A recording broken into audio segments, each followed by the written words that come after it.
আপনারা দেখছেন বাংলা এগিয়ে। একদম ব্লকবাস্টার সানডেতে ব্লকবাস্টার প্রচার তৃণমূল নেতা সুজিত বোসের। সকাল সকাল নিজের হোম ওয়ার্ডে প্রচার সেরে ফেললেন সুজিত বোস। এই দিন মানুষের উল্লাস দেখে একটা জিনিস কিছুটা পরিষ্কার হয়ে যাচ্ছে যে কি হতে চলেছে 4 তারিখ। প্রচারের মাঝখানে উল্লেখযোগ্য ছিল মানুষের ভিড় ও স্বতঃস্ফূর্ততা। মানুষ সুজিত বোসের প্রতি ভালোবাসা, কেউ বা তার নব্য শিশুকে ওনার হাতে তুলে দিচ্ছেন, কেউ বা মালা পরিয়ে পুষ্পবৃষ্টি করে শুভেচ্ছা জানাচ্ছেন, কেউ তাদের প্রিয় দাদাকে তীব্র গরমে একটু স্বস্তির জন্য ডাব তুলে দিচ্ছেন। মানুষের ভিড়ে দেখা গেল সেলফি তুলতে প্রিয় প্রার্থীর সঙ্গে।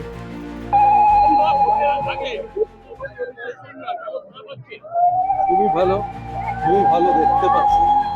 এটাই যে আমার পাড়াতে আমি ক্যাম্পেইন করতে পেরেছি। পাড়ার সব লোকেরাই রাস্তায় নেমে গেছে, সবাই আমার সাথে হাঁটছে। একটা ভালোবাসা, এই ভালোবাসা প্রাপ্তি সবার জোটে না, কিন্তু আমার করতে পারে।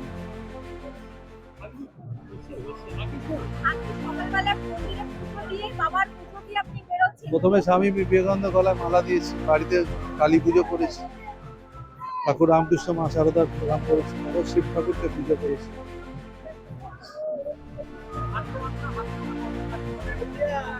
ঠিক আছে, কোনো অসুবিধা নেই। যে 365 × 5 মানুষের সাথে থাকে তারা আর মানুষ।